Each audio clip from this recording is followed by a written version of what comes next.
Hey, I bet you can hear me now. Well, in case my voice wasn't loud enough for the people in the back row to hear, my name is Steph Tacey. And once again, I am welcoming all of you to Heritage Universalist Unitarian Church. Today is a good day to be in community, to lean in toward each other and shine our light to help one another find our way forward. It makes no difference whether you are here in person or on Zoom. We are beacons of light for everyone here and beyond this space. I offer a special welcome to any first-time visitors. We are so glad you're here with us and invite you to sign our guest book, which is in the lobby, if you haven't done so already. This morning's greeter from our Board of Trustees is Jamie Castle, and they will be glad to answer any questions and give a tour of the building if you'd like one after the service. You'll notice as you look around that we are a thriving community. All anyone has to do is check out the announcements on the back of your order of service to see that we have a lot happening here at Heritage. And as a matter of fact, we have two special announcements from Reverend Bill, who reaches out to us while he is away from church today. So next Sunday is our traditional Thanksgiving Sunday service with bread communion at our Heritage altar.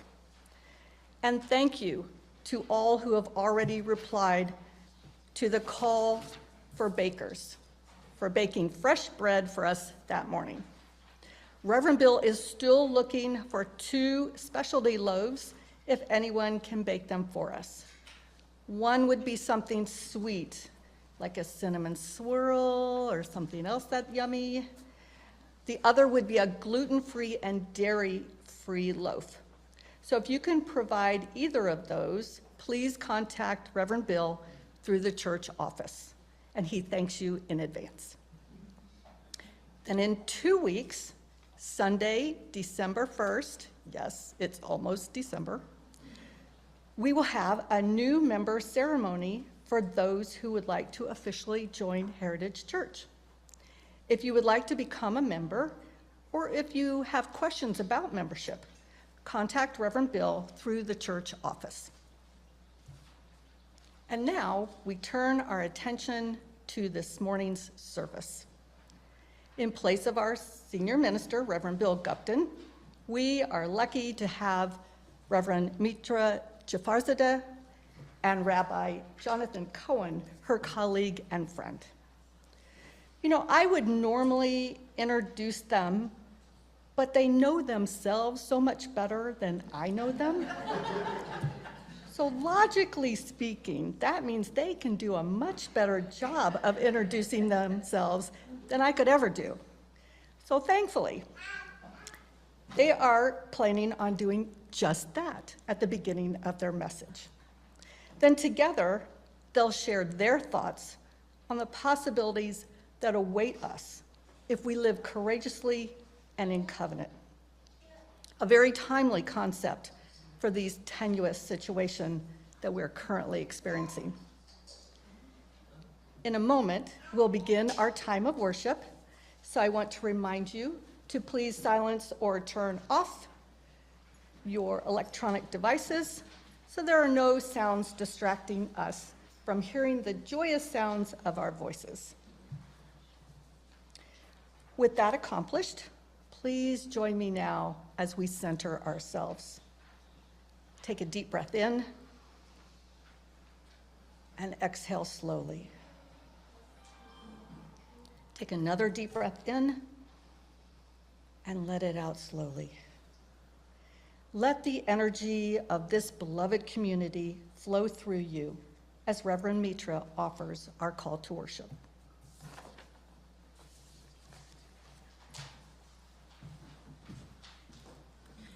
Thank you. I'm not sure, but I think I understood from that it takes a reverend and a rabbi to replace one Bill. Just curious. So the poet Hafez, who you know I love Hafez. Hafez says the subject tonight is love, and the subject tomorrow night is love, and the subject every other night hereafter will be love, for what else is there to talk about? And we know the call for the faithful, all people of faith, is to love our neighbors as we love ourselves. And this morning I bring to you words from Paul Lawrence Dunbar, who says, "Come when the nights are bright with stars, or come when the moon is mellow. Come when the sun, his golden bars, drop on hay fields yellow. Come in the twilight soft and gray. Come in the night or come in the day. Come, O love, wherever you may, and you are welcome, welcome. You are sweet, O love, dear love, you are soft as the nesting dove. Come to my heart and bring it rest. As the bird flies home to its welcome nest, come to my heart so full of grief, or when my heart is merry. Come with the falling of the leaf, or with the reddening cherry. Come with the year's first blossom blows. Come when the summer gleams and glows. Come with the winter's drifting snows, and you are welcome, welcome. You are welcome here in this place, whoever you are, wherever you are. Let us welcome one another with love, with hope, with courage, and in covenant. I believe it's time to light our chalice. Yes.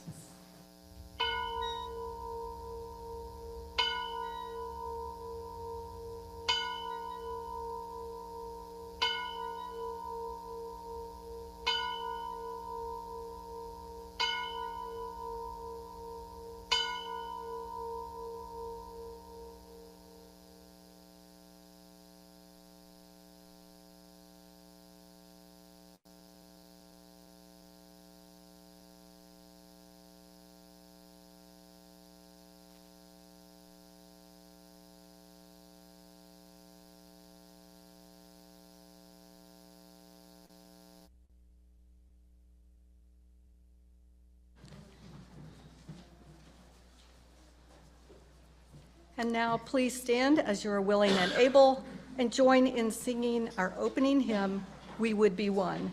It's number 318 in our gray hymnal for anyone wanting to follow the music.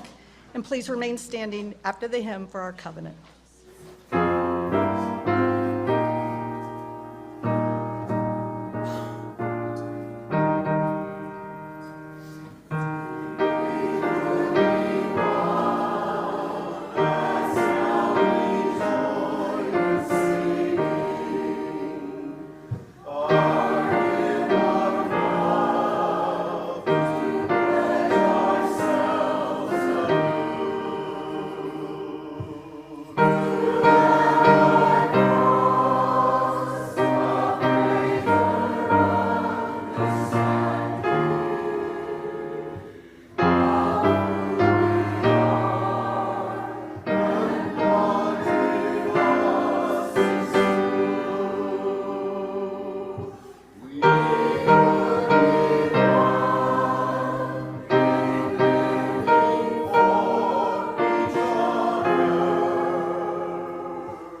By this covenant, we affirm that love is the spirit of this church.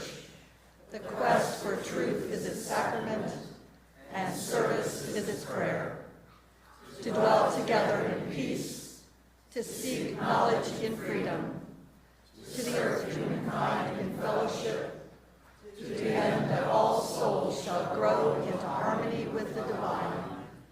Thus do we covenant with each other and with God.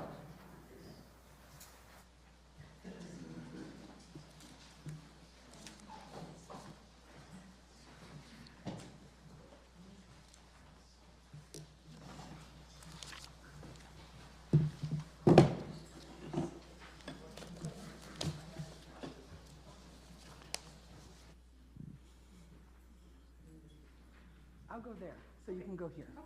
Okay. We're separating so we don't cause feedback. All right, so for this morning's Time for All Ages, Steph and I are actually going to read you a book together about how we can disagree.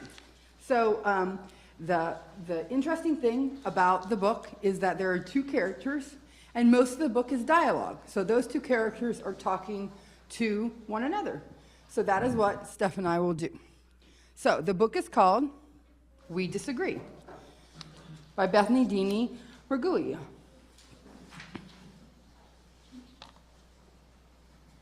Hello, hello. Do you like figs? Oh no, I don't. I snack on twigs. Do you like blue and polka dots? No, I like red. I don't like spots.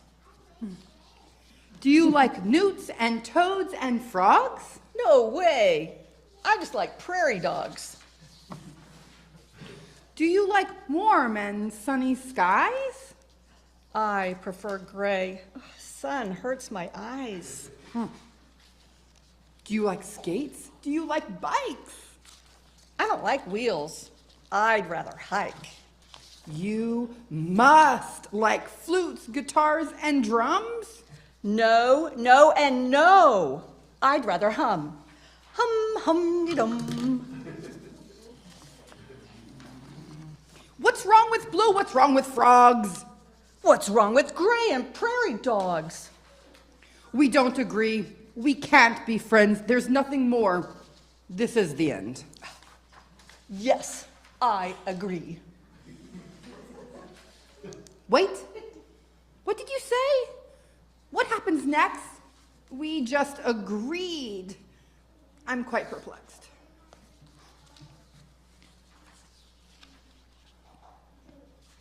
We're not the same. Indeed, that's true. Agreed again. But why choose blue? Well, blue is sky and blue is sea.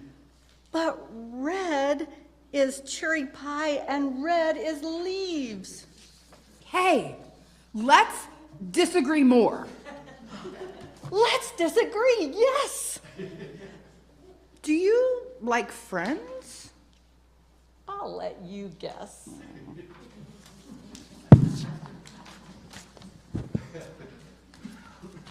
Ta-da!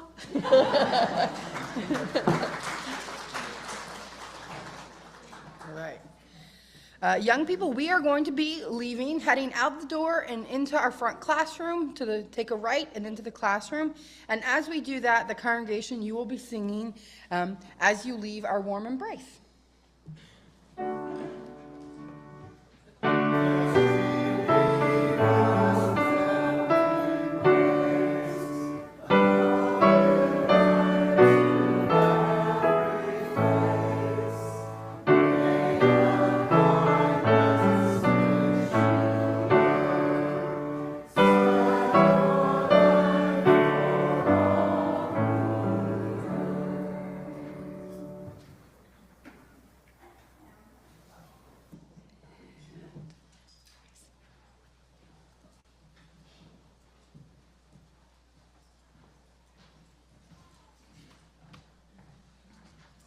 Good morning.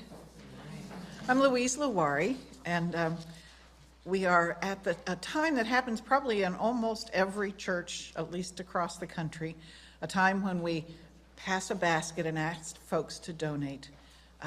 But unlike most churches, the money that's collected doesn't stay here in our church. The money that we collect every Sunday, a commitment we've made for a number of years now, is it goes out to a local, a national, or an international organization who's doing the kind of work that speaks to the values and the principles of our Unitarian Universalist faith. So today, our outreach recipient is Greater Anderson Promotes Peace, and I want to tell you about that, share a little bit of our story.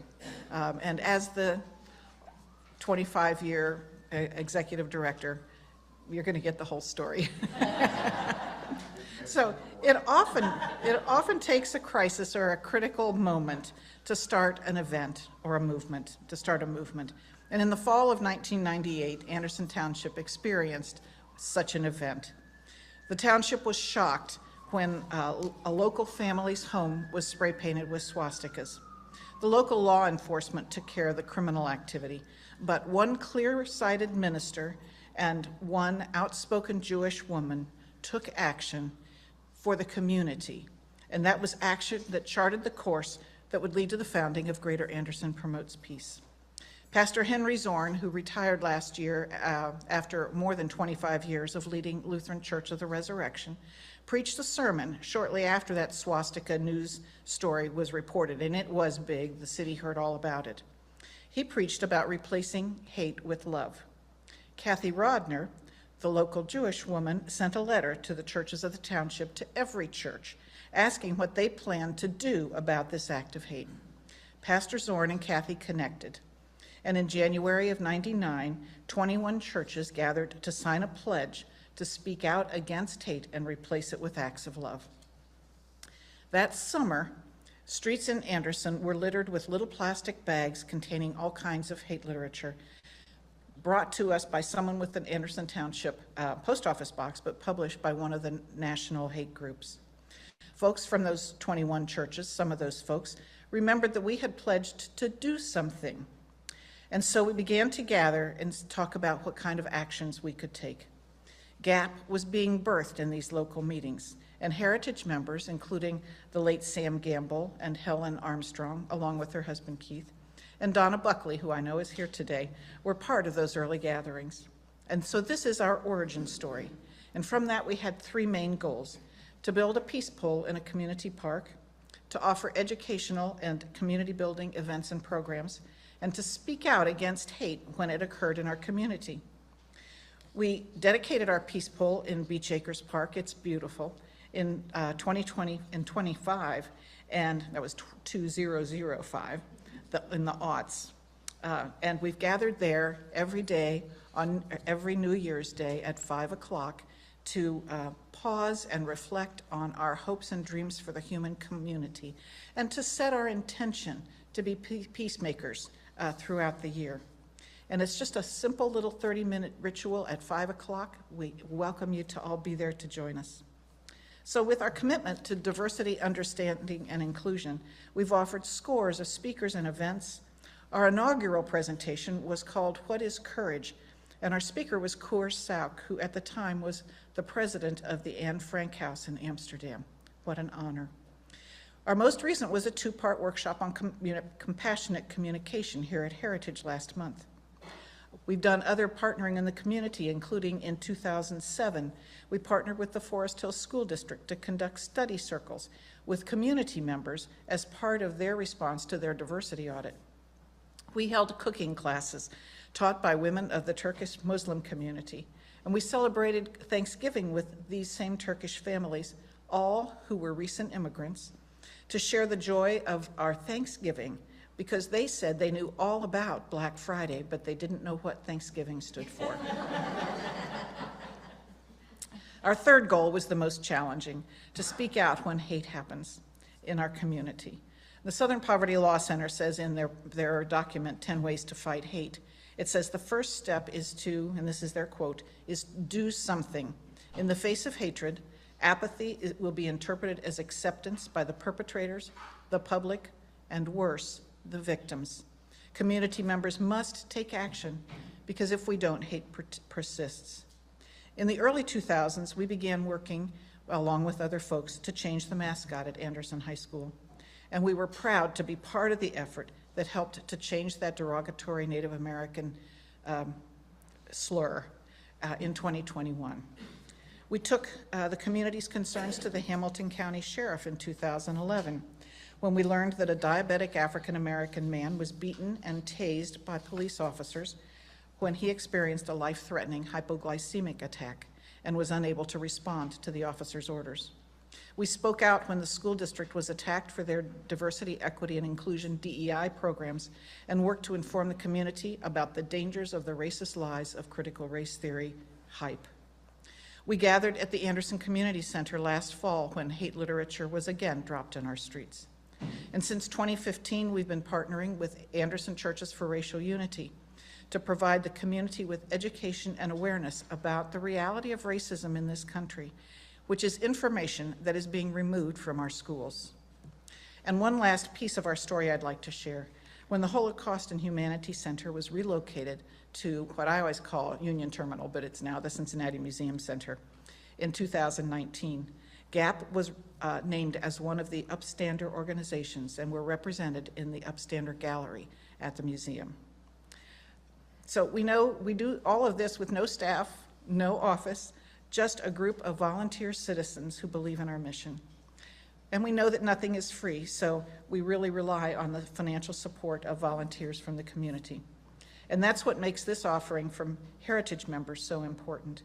We're extremely grateful for whatever generosity you're able to offer today, and we invite you to join with us by volunteering to keep GAP the strong community resource we've been for 25 years. So our ushers will be passing the basket, but I'm quite sure that online you'll see the URL where you can donate online if you aren't able to do so today. And thank you so much.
Receive the support and receive the educational opportunities that we offer. I thank you for your generosity.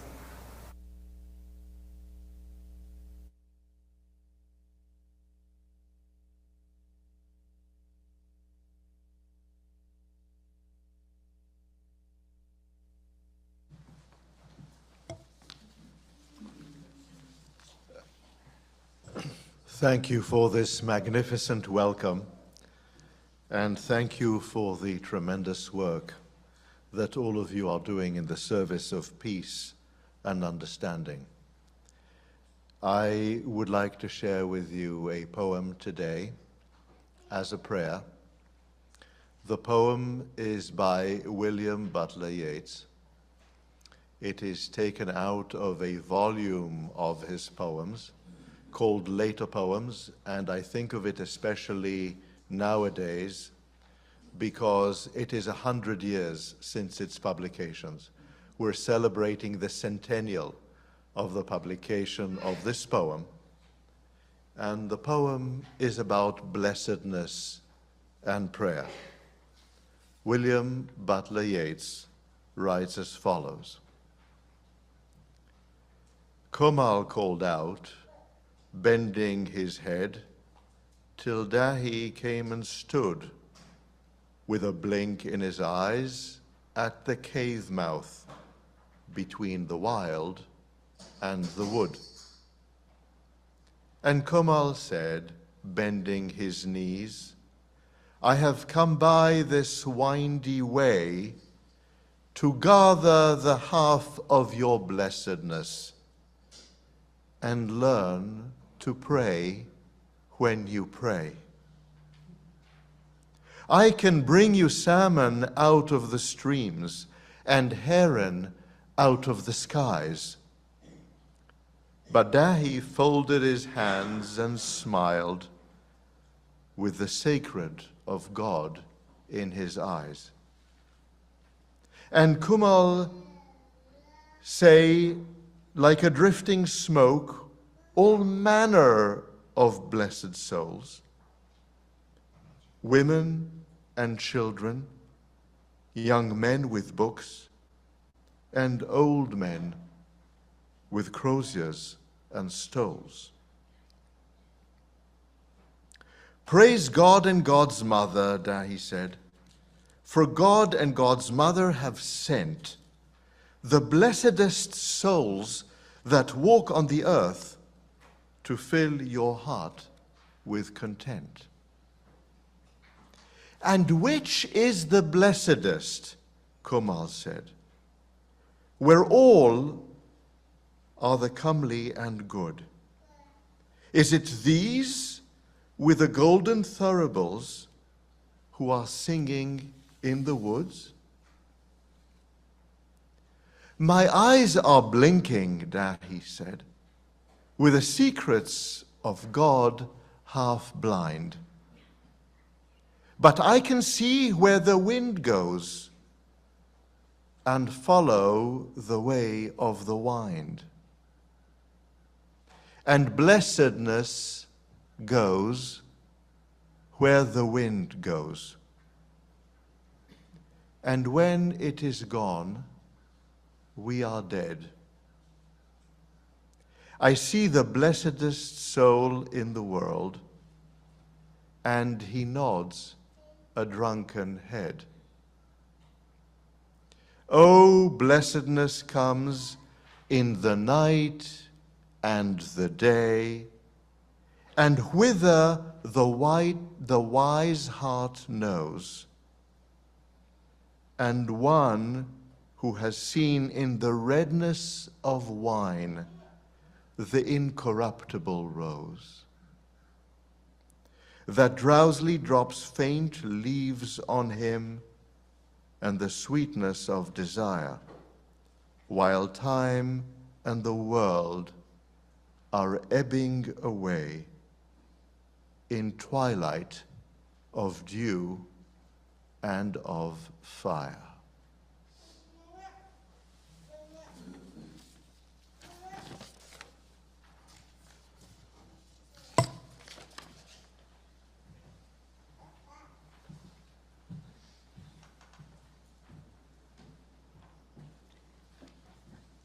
Let's let that sink in for a moment or two.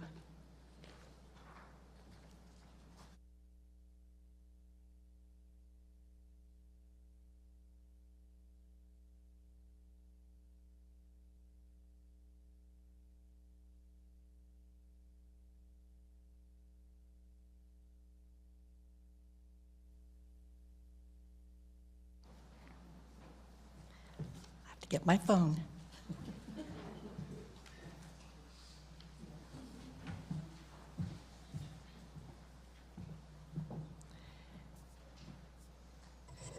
The winds of blessedness blow all around us, wrapping us in deep connection.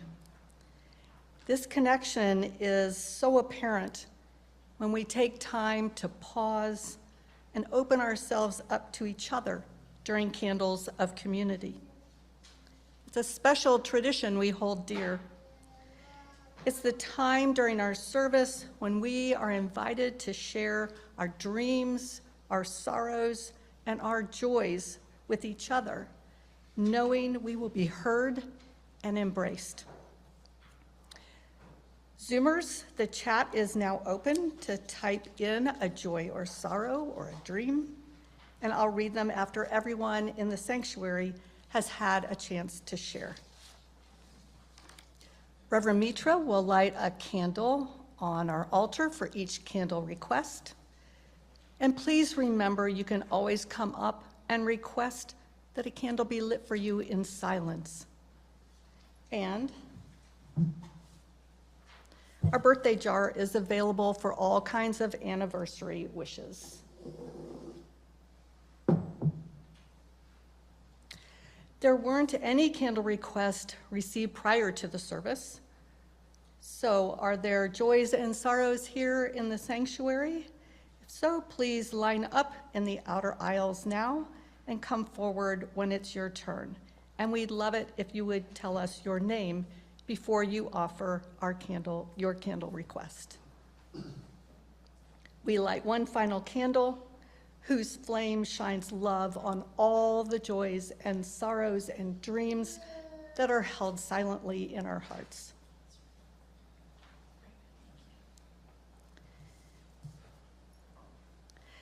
So now, let's join our hearts and voices in song. Please stand as you are willing and able as we sing Turn the World Around. I think this hymn is so engaging and it has a rousing rhythm, and so I encourage you to sing it with gusto. And do not be afraid. For the first time I heard this song, it was sung by Muppets.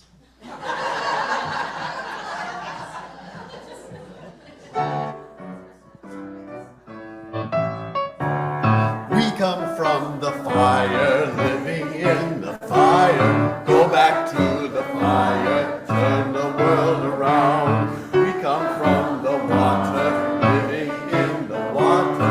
Go back to the water, turn the world around. We come from the mountain, living in the mountain. Go back to the mountain, turn your world around.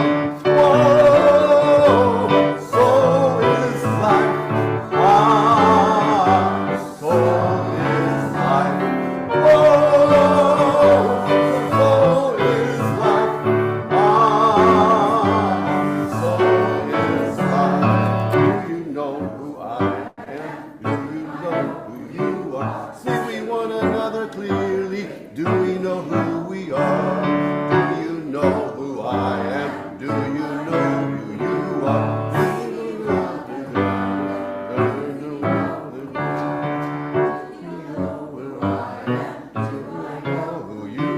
See we one another clearly. Do we know who we are? Do we know who I am?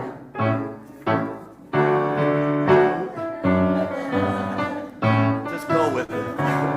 Oh, so is life. So is life. Whoa, so is life. So is life. Water make the river, river wash the mountain. Fire make the sunlight, turn the world around. Heart is of the river, body is the mountain. Spirit is the sunlight, turn the world around. We are of the Spirit, truly of the Spirit. Only can the Spirit turn the world around. Oh, so is life. Oh, so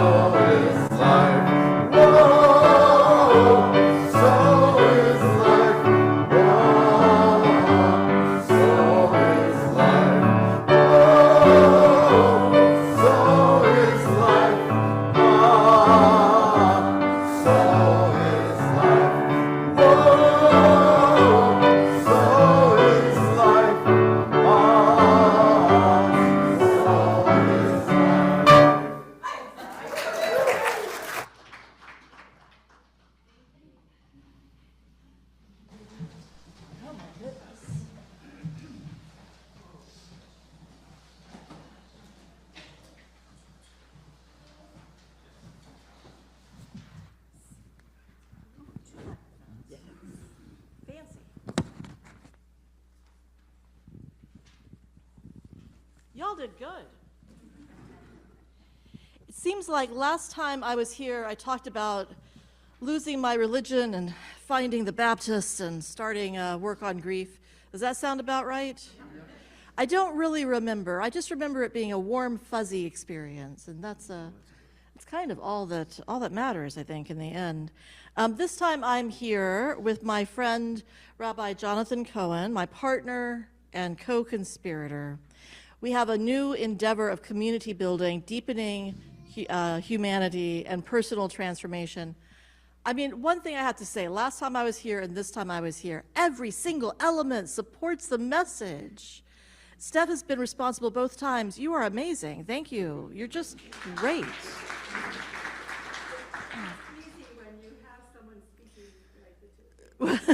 Well, we're having fun, right? I mean, part of the work is very serious. You have to understand, the work is serious and it is important. And if you lose your zest, if you lose your fun, if you lose your humor, the work becomes impossible. So let us keep kindness at the center. Let us keep a sense of lightness and joy under our feet, and we will go far. I'm still doing the work on grief. It is incredibly important and rewarding work. But Jonathan and I have also started a very traditional, I think, way of consulting. Okay, not really, because we're doing it our way, which is not very traditional. But we are doing direct light, which is standard consulting stuff, and we've worked with leadership coaching for directors of arts centers, and we've done board trainings and this kind of thing. We're actually now working with a Baptist church to help them through discernment to what they will be in the next 100 or so years that they are moving into. It's good fun. So this is who we are. I put up some words. Look at that. We look so much like we know what we're doing. It's a lie. Things we value: learning and growing, serving and wondering, acting and speaking, teaching, loving the world. And we are a work in progress. We are not done yet. We've started Courage and Covenant with those two words, courage. What does it mean to live with courage? And what does it mean to live in covenant? We offer people the practice of becoming more human and more humane together, and slowly. I am so sorry. Who was it who just introduced the giving for the Anderson? Thank you. You said you've been doing this 25 years. My guess is you're not done yet. My guess is you're still learning and deepening and growing. One of the values that I realize is core to this work is slow consistency. It's not something you get after a 2-hour workshop. It's something you get by that constant recommitment and that constant exercise of choices that we make and how we make them. So it's slow work, but it is important work. At Courage and Covenant, we do a lot of things, but we put the human first. The way I say it is our humanity is greater than our history. And what do I mean by that? When the attacks of October 7th happened, I had a lot of thoughts in my head. A lot of it, there's a lot of history, there's a lot of hurt, there's a lot of understanding. You can analyze this, or you can do that, or you can read whatever. But the truth is, there are people, and one of those people is my friend. And I know Jonathan, and I know his mom lives in Tel Aviv, and she's about the same age as my mom. And I know him to be a man who has worked for peace and cross-cultural understanding. And in my news-consuming moment of terror, my heart went to him, and I picked up the phone and I called him. Because we are people first, and we are different. Could I have the slide with the little map, the little flags? This is where we are from. When you see this map pop up on your evening news, it might not look as friendly as it does at the moment, but we are from Israel and Iran. I hope you will see that as Well, if you look at the map, we're really not that far apart. I mean, if you could, we're not that far apart. And when you transplant us to America, we're a lot closer because we're both like Middle Eastern. And we bring that third culture perspective, that kind of 1 foot in and 1 foot out perspective. But there's more than that. My dad's from Iran, but if we could get the next slide.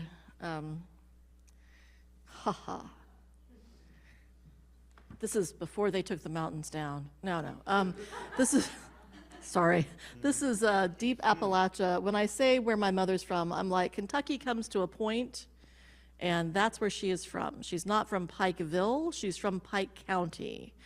Pike County is a place where if you look up from the hours of 12 to 12:10, you will see the sun, and that is all. America is not all one thing, and its particularities matter. Israel is not one thing. So if we could go to the next slide. This is where Jonathan, do you want to tell us something about this location? This is an image of Tel Aviv in the 1970s. I'm now sharing something of my age with you. This was a long time ago. But this is what the city center looked like, and this is how I remember it. And I found this image, and I thought I would share it with you.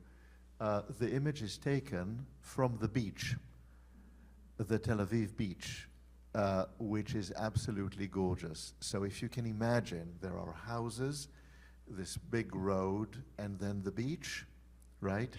This is taken from the beach, and that big building there at the center of the image used to be the tallest building in Israel and the tallest building in the area, in the region. But that was a long time ago. So this is where I'm from. Yeah, that's your neighborhood. That's where you grew up running around and having friends and being a kid. I grew up in all sorts of places, if we can see, and I love this next slide. I like to believe that Broken Arrow has some great peacekeeping significance in the breaking of an arrow, but actually it does not, so you are free to make up whatever story you want to go with that. But I grew up in Broken Arrow and Charlotte and Lexington and all these places. The reason we're starting with geography is because we are all of these things. We carry with us our places, the cultures they imply, the family stories.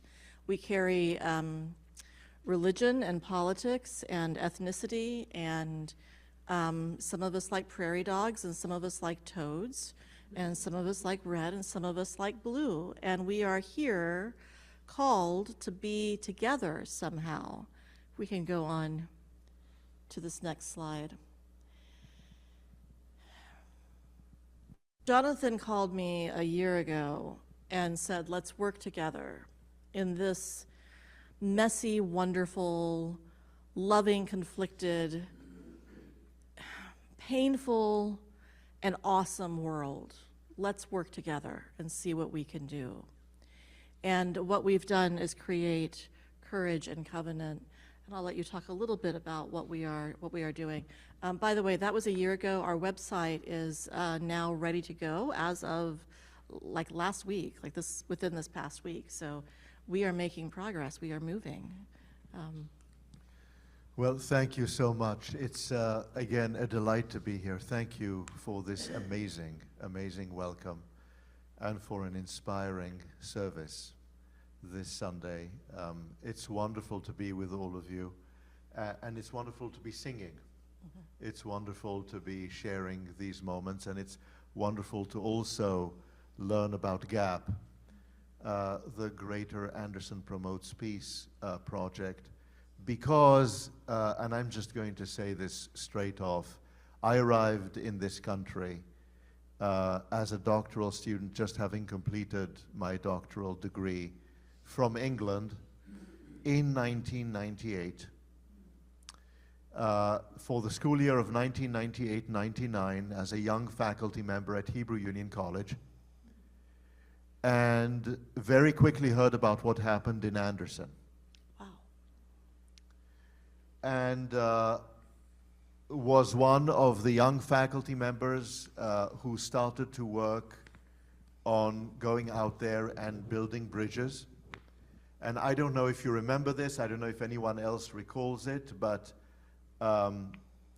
this issue was occurring in Anderson and generally speaking on the eastern side of Cincinnati, of Greater Cincinnati.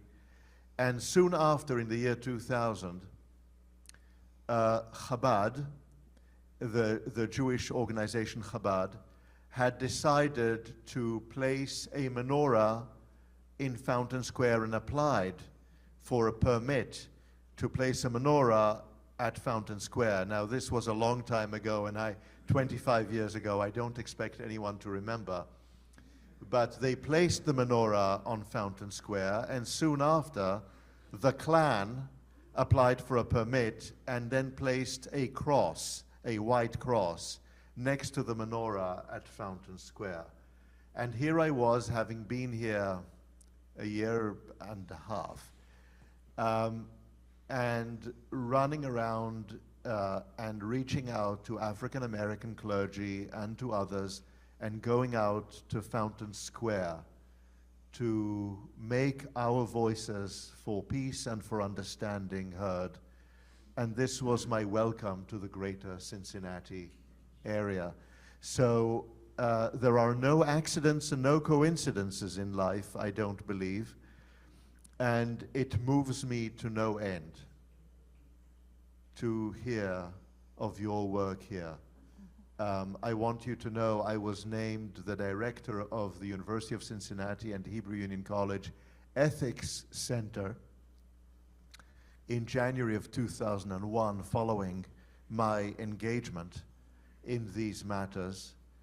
And here I was trying to revive a dormant center, to bring it back to life again, and we did some wonderful, wonderful work with that center, and starting to work with a new group that was forming at Hebrew Union College, at the Cincinnati campus of the Hebrew Union College, called the Center for Holocaust and Humanity Education, which would become the Holocaust and Humanity Center, which is now at Union Terminal, the Museum Center.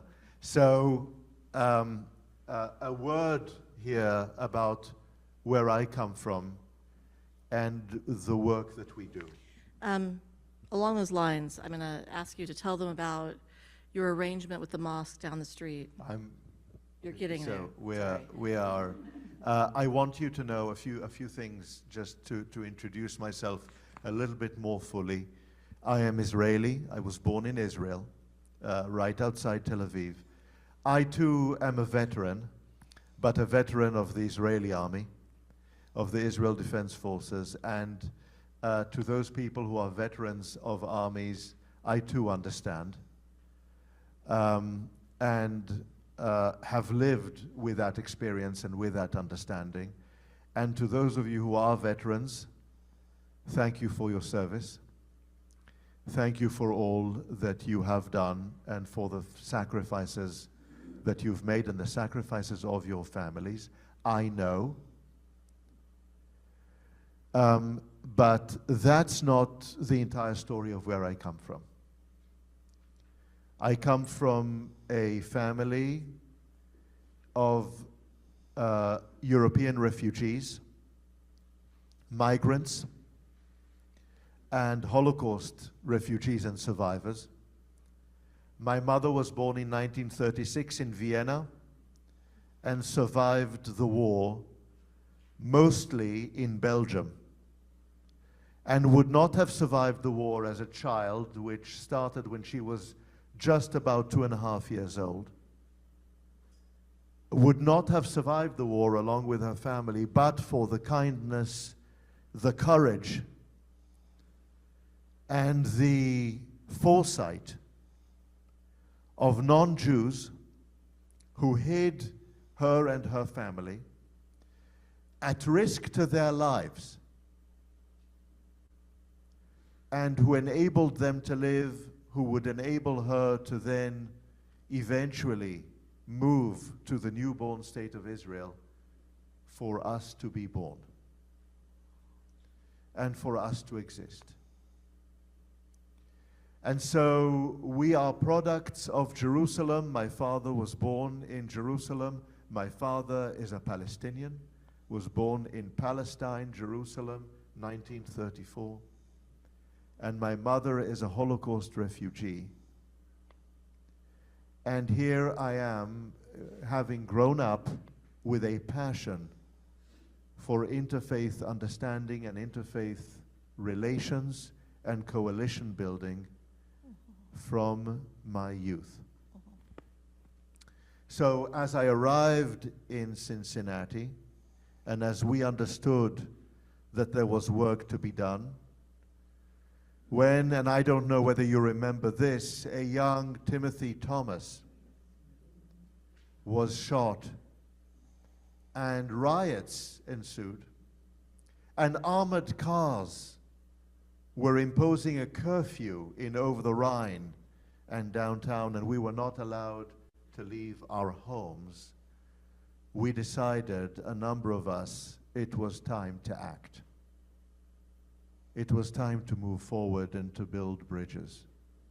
And so much of the work that we did through the Ethics Center was the work of community building and outreach to clergy, to civic organizations, to political leaders, bringing together new groups of people that had never met before.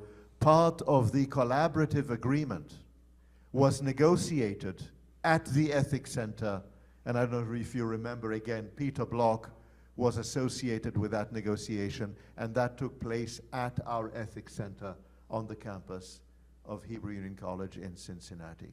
We brought together homeless people, along with city council members and county commissioners, into the same room for the very first time. We brought in educators to speak about zero tolerance policies in our schools and their implications for our minorities. We spoke about domestic violence and support for civic organizations supporting women who were victims of domestic violence. We brought in groups relating to access to medical care.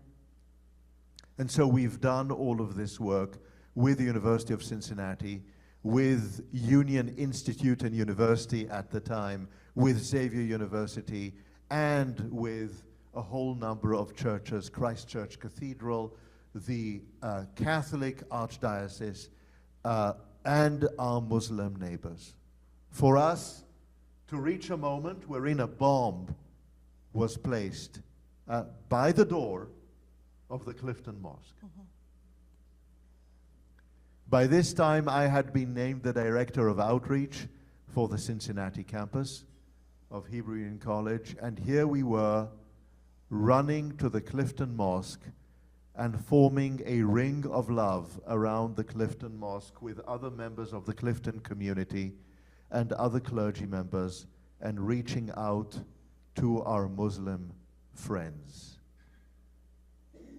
So I want you to know that when I was named Dean of the Cincinnati campus of Hebrew Union College, I am proud to say one of my proudest achievements is that we became the first Jewish organization to create and sign and board adopt a sanctuary agreement with our neighboring mosque, the Clifton Mosque, so that if anything happened in their building, they would be able to move onto our campus, receive offices, telephone lines, chapel space, classroom spaces, and be able to seamlessly continue to do their work in our facility. We continue to work to build bridges with African American communities and churches with the Catholic churches around us, and this was where we truly started working together with Mitra, who at the time was the senior minister at St. John's Unitarian in Clifton, and who was one of the central pillars of the Clifton Interfaith Clergy Group, whom we worked with, creating interfaith services, interfaith programming, and building coalitions of interfaith understanding. And came to realize that individual programs and ticking the box don't work. That individual conversations or learning opportunities don't work. It's not a one-time thing. And that what we truly need to do is allow people and help people create the expertise and the knowledge, the skill base to build interfaith communities, to build understanding, and to continue the work of, on their own, creating networks of community builders and of bridge builders to others. So there's an inherent contradiction in what we just said. Also, I want to check the time. Will you help us not keep people too late? And okay, so let me give you this. I have said that our humanity is greater than our history. If you listen to the podcasts that we are putting out, if you read the stuff we're producing, a lot of it has to do with our history. Because history matters. It matters that we understand structural racism if we're going to do anti-racism work, right? But history, which holds us and defines us, it matters that I'm Iranian. It matters that Jonathan is Israeli. Is that the end of the conversation, or is it the beginning? It's the beginning. It is a start. For everything Jonathan said, Hebrew Union is closing down. I'm sorry, Jonathan. I don't want to break the news to you, but yeah. Things change. This surface that we're standing on is constantly shifting. So the way that we build up the muscle and the resilience for the work cannot be a one-size-fits-all. It needs to be the both and the returning every year to the table. It needs to be the coming back again and again, and coming to meet people where they are, wherever that is and however that is. And it's not easy. I mean, I got to tell you, it's not easy. But we are committed to doing this work, and we're committed to doing it in a way that is broad and deep and sustainable and begins with the human, with honor and respect for our traditions and our history, but begins with the very, very human. You know, Jonathan over here with all his accolades is somebody's son. And we cannot do this alone. Right. We can only do this in conversation. Which is where we are now. I recognize that we are no different than any of the rest of you who look upon a broken world and count up your gifts and your talents and ask, where can I volunteer? What can I do? How can I help? We are all in the process of discerning how to make it better. So we'd like to hear from you. What are your questions? What are your thoughts? Yeah, let's see. If you want to scoot a little closer together, because I need you to share. But if we have anyone with a question or a comment to continue this conversation, is anyone here?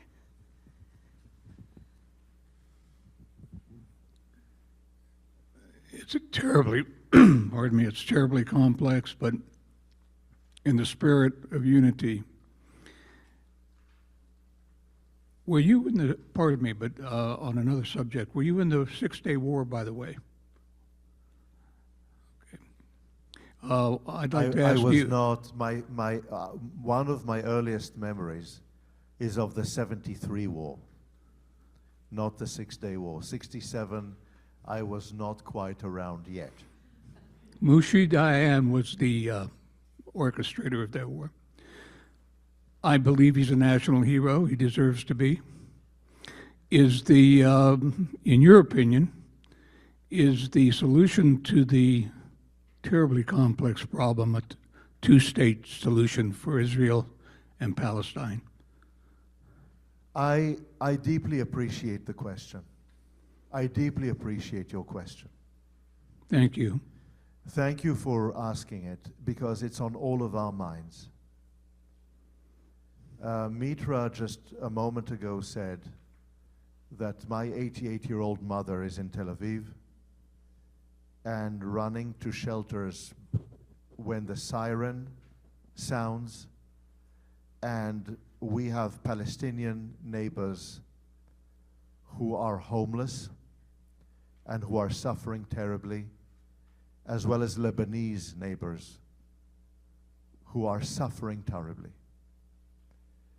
The question of the two-state solution is really a question about hope versus despair.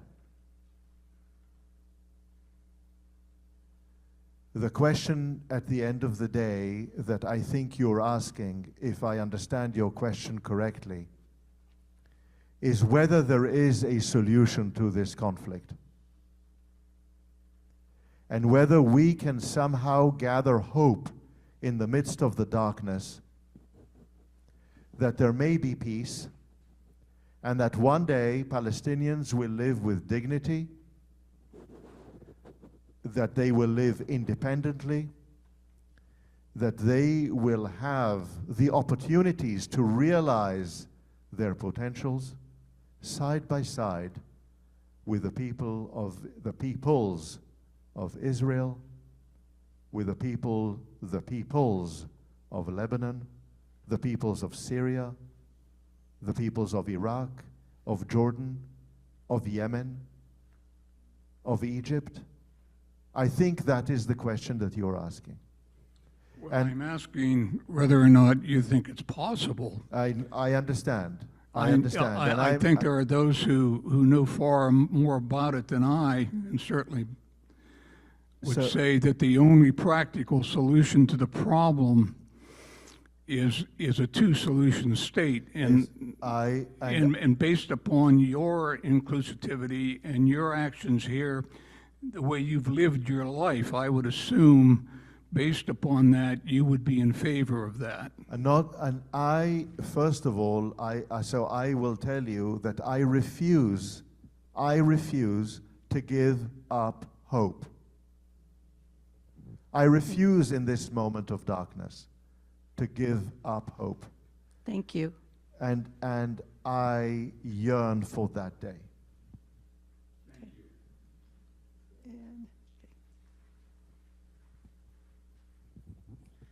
Maybe a little easier than the last one. American politicians typically end up being a little apathetic to our interests. They represent far too many people than they ought to, I think. Maybe bigger government is always such a bad thing. But how do you guys interact with our bureaucracy, and how do you guys interact with our political system trying to lobby the interests of people in power to move and to do things that help our communities grow in love and compassion and kindness for communities that for many years have suffered under the thumb of people in power?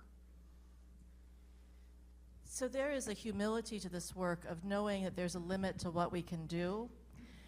Part of the courage in this Courage and Covenant is the courage to come together and find your voice, and to be able to speak in a way that can be heard.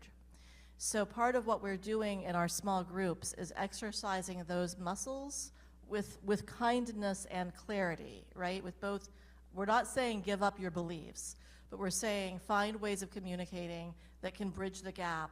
And our expectation, our hope, is that people will take these skills into the places where they live and take them to their everything from the school board meeting to the library on up the political system. Because we have power here, and we have power in covenant, But if we could snap our fingers and make the world better, there would be peace right now. There would be peace right now. Yes, and there was a question over here.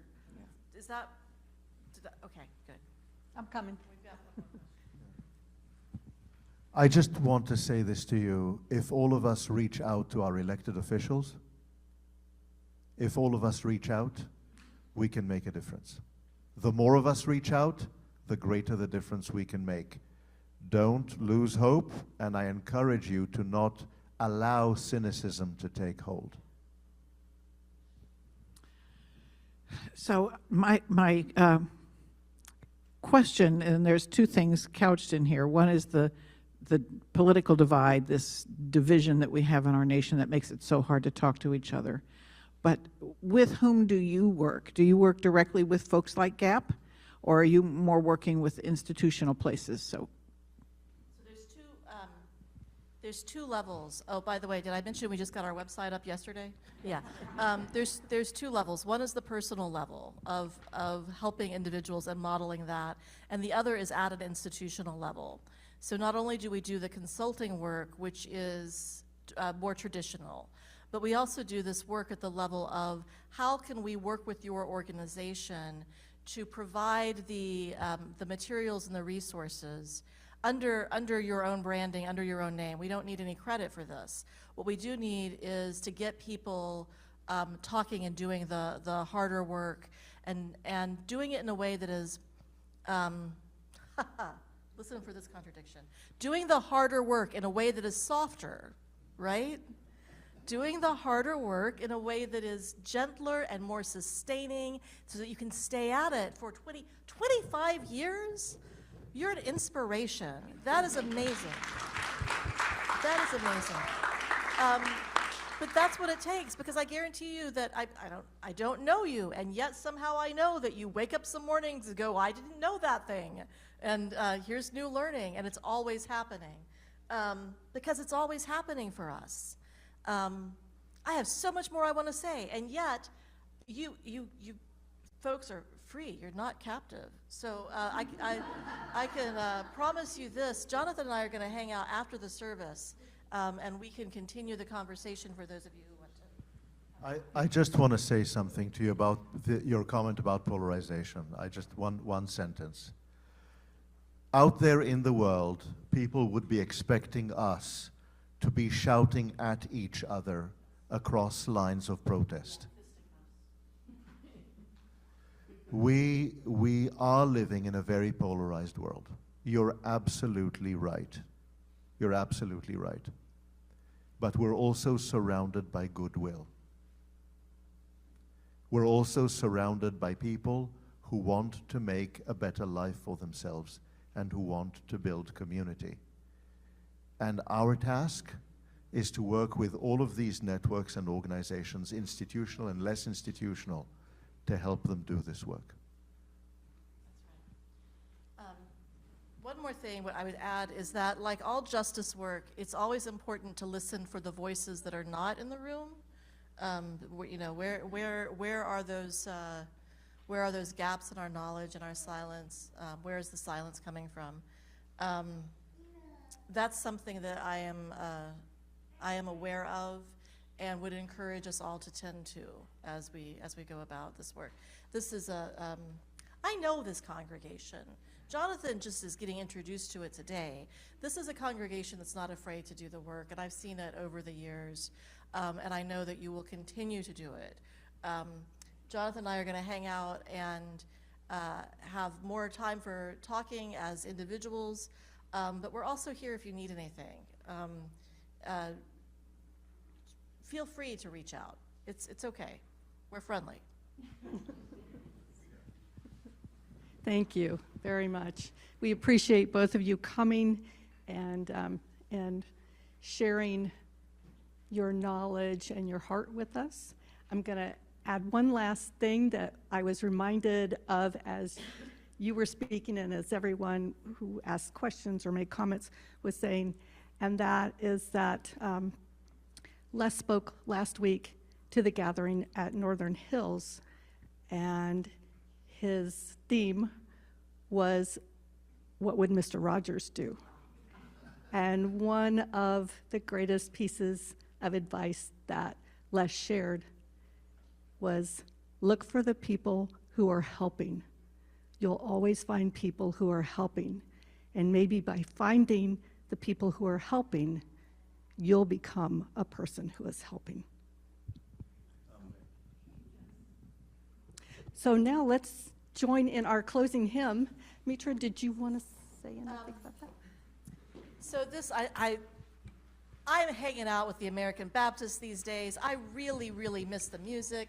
This is a hymn that I love, and I invite you to sing it not with the practicalities of bringing your saw and your hammer to the task, but with the imagination, with the heartfelt joy of building a community ethereal where our hearts can combine and we can support one another in all that we do.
If you will gather around the sanctuary and take each other's hands as we join in community for our traditional benediction.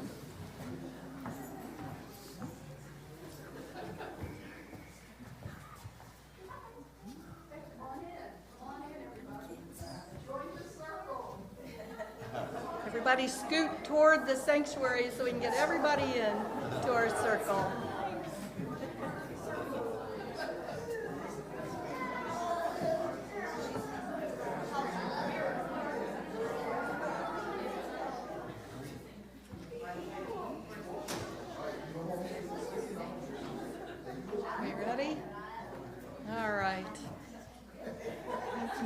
Maybe as you repeat these lines after me, you look into each other's eyes and see hope and light. May the spirit of life, that each of us possesses, flow from one to one another. May it stay with us. And bring us peace and harmony. Until we meet again. Blessed be.